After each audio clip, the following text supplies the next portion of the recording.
হাজার হাজার টাকা দিয়ে মূর্তি বানিয়ে পূজা করার পর মূর্তি বিসর্জন করা কতটা যুক্তিসম্মত?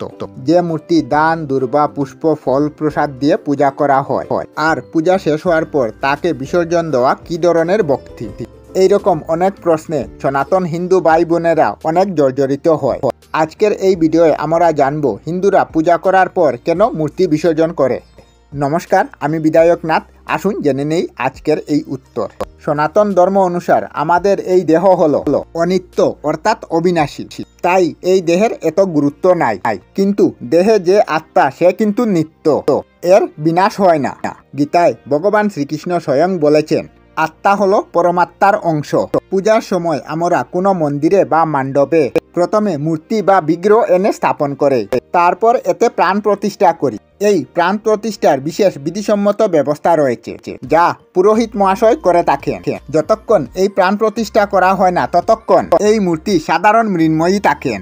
প্রাণ প্রতিষ্ঠার পর তিনি মৃন্ময়ী থেকে চিন্ময়ী হয়ে যান, তখন সাধারণ মূর্তি থাকে না।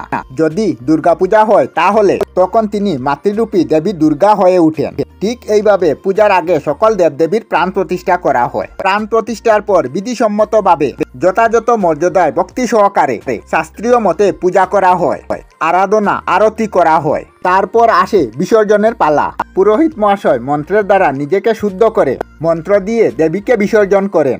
তাহলে কি এই বিসর্জন? পুরোহিত মহাশয় বলে, গচ্ছ গচ্ছ পরম স্থানম স্বস্থানম পরমেশ্বরী। হে দেবী, তুমি নিজ স্থানে ফিরে যাও। এখন কোথায় এই নিজ স্থান? ব্রহ্মজুনি সমতপন্নে গচ্ছ দেবী মমন্তরম। অর্থাৎ হে দেবী, তুমি ব্রহ্মজুনি থেকে যাতা, তাই তুমি আমার অন্তরে আবার ফিরে এসো।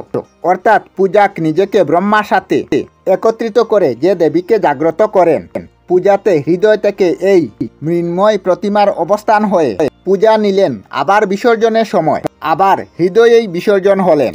এখন দেবী শক্তি তো বিসর্জন হলেন, যিনি অনিত্যা অবিলাসী, সৃষ্টি থেকে প্রলয় পর্যন্ত সদা বিদ্যমান, যাকে হৃদয়ে আহ্বান করে হৃদয়ে বিসর্জন করা হলো।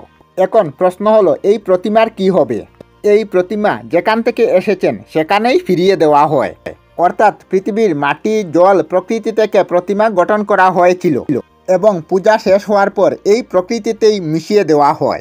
জলেতে বিসর্জন দেওয়া মানে প্রকৃতিতে মিলিয়ে গেলেন। এই প্রকৃতি স্বয়ং দেবী দুর্গা। চণ্ডীতে বলা হয়েছে এই প্রকৃতি দেবীর রূপ। আমরা তাকে প্রতিমা রূপে আহ্বান করে তাকে পূজা করে প্রকৃতিতে বিসর্জন করলাম। জলে বিসর্জন দেওয়া হয়, তাকে জলে ফেলা হয় না। দেবী সর্বদা ভক্তের হৃদয়ে বাস করেন, তাই তিনি প্রথমে ভক্তের হৃদয়ে বিসর্জন হন ও এরপরে প্রকৃতিতে বিসর্জন হন। প্রকৃতি যেমন কখনো পুরানো হয় না, ঠিক তেমনি দেবী কখনো পুরানো হন না, তাই তো তিনি সর্বদা নবযৌবন সম্পূর্ণ। আমরা আমাদের চ্যানেলে সব ধরনের ভিডিও আপলোড করি, যেমন ব্লগ, নিউজ, কুকিং ভিডিও, ধার্মিক আলোচনা ইত্যাদি। যদি আপনারা এই ধরনের ভিডিও দেখতে পছন্দ করেন তাহলে এই চ্যানেলটি নিশ্চয়ই সাবস্ক্রাইব করবেন। আমি আপনাদের সাথে বিধায়ক না। আজকের মতো বিদায় নিলাম। আর ভিডিওটি ভালো লাগে লাইক শেয়ার ও কমেন্ট করবেন। ভিডিওটি সম্পূর্ণ দেখার জন্য অশেষ ধন্যবাদ।